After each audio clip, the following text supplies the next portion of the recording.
Hai guys, hari ini aku pengen belajar bahasa Inggris dengan cara membaca novel. Aku hari ini baca novel karya Eleanor Porter, terus judulnya adalah Pollyanna. Hari ini aku bakalan baca dari halaman 7 ini halaman yang paling awal, sampai halaman 10. Guys. Chapter 1. Miss Polly. Miss Polly Harrington entered her kitchen a little hurried this June morning. Miss Polly did not usually make hurried movements. She especially prided herself on her repose of manner. But today she was hurrying, actually hurrying. Nancy, washing the dishes at the sink, looked up in surprise. Nancy had been working in Miss Polly's kitchen only 2 months, but already she knew that her mistress did not usually hurry. Nancy? Yes, ma'am. Nancy answered cheerfully, but she still continued wiping the pitcher in her hand. Nancy? Miss Polly's voice was very stern now. When I'm talking to you, I wish you to stop your work and listen to what I have to say. Nancy flushed miserably. She set the pitcher down at once, with the cloth still about it, nearly tipping it over, which did not add to her composure.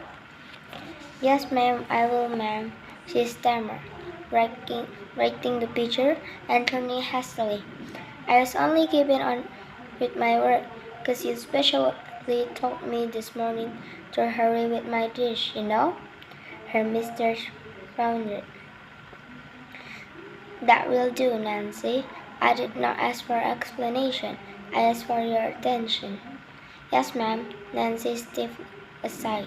She was wondering if ever in any way she could please this woman. Nancy had never worked out before, but a sick mother, suddenly widowed and left 3 younger children beside Nancy herself, had forced the girl into doing something toward their support, and she had been so pleased when she found a place in the kitchen of the great house on the hill. Nancy had come from the Corners, 6 miles away, and she knew Miss Polly Harrington only as the mistress of the old Harrington homestead, and one of the wealthiest residents of the town. That was 2 months before. She knew Miss Polly now as a stern, severe-faced woman who frowned if a knife clattered to the floor, or if a door banged, but who never took to smile even when knives and door were still. When you finish your morning work, Nancy, Miss Polly was saying now, you may clear the little room at the head of the stairs in the attic, and make up the coat bed, sweep the room, and clean it. Of course, after you clear out the trunks and boxes. Yes, ma'am. And where shall I put the things, please, that I take up? In the front of attic, Miss Polly hesitated, then went on. I suppose I might as well tell you now, Nancy. My niece, Miss Pollyanna Whittier, is coming to live with me. She is 11 years old, and will sleep in that room. A little girl coming here, Miss Harrington? Oh, won't that be nice? Cried Nancy, thinking of the sunshine her own little sister met in the home at the Corners. Nice? Well, that isn't exactly that word I should use, rejoined Miss Polly stiffly. However, I intend to make the best of it. Of course, I'm a good woman, I hope, and I know my duty. Nancy colored hotly. Of course, ma'am. It was only that I told a little girl here might brighten things up for you, she faltered. Thank you. rejoined the lady dryly. I can, however, but I see any immediate need for that. But of course, you don't hurt. Your sister shall, ventured Nancy, vaguely feeling that somehow she must be very welcome for this lonely little stranger. Miss Polly lifted her chin haughtily. Well, real Nancy, just because I happen to have a sister who was silly enough to marry and bring unnecessary children into a world that was already quite full enough, I can see how I should particularly want to have the care of them myself. However, I said before, I hope I know my daddy.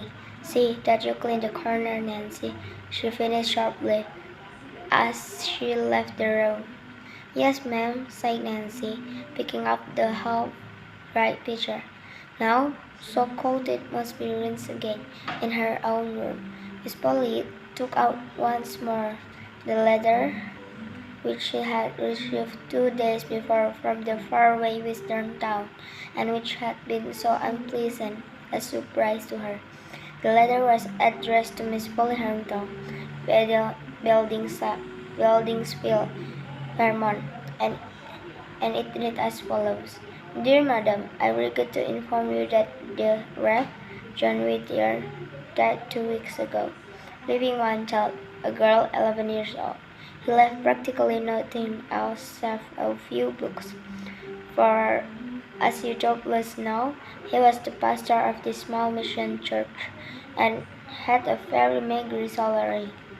I believe he was Eudice's sister's husband, but he gave me to understand the families were not on the best terms. He thought, however, that for Eudice's sake you might wish to take the children and bring her up among her own people in the East. Hence, I am reading to you. The little girl will be all ready to start by the time you get this letter. And if you can take her, we would appreciate it very much if you would write that she might come at once, as there is a man and his wife here who are going east very soon, and they would take her with them to Boston and put on the Beldingsville train. Of course, you will be notified what day and train to expect Pollyanna on. Oke guys, karena ini udah sampai halaman 10, jadi selanjutnya kita lanjutin lagi ya. Bye-bye.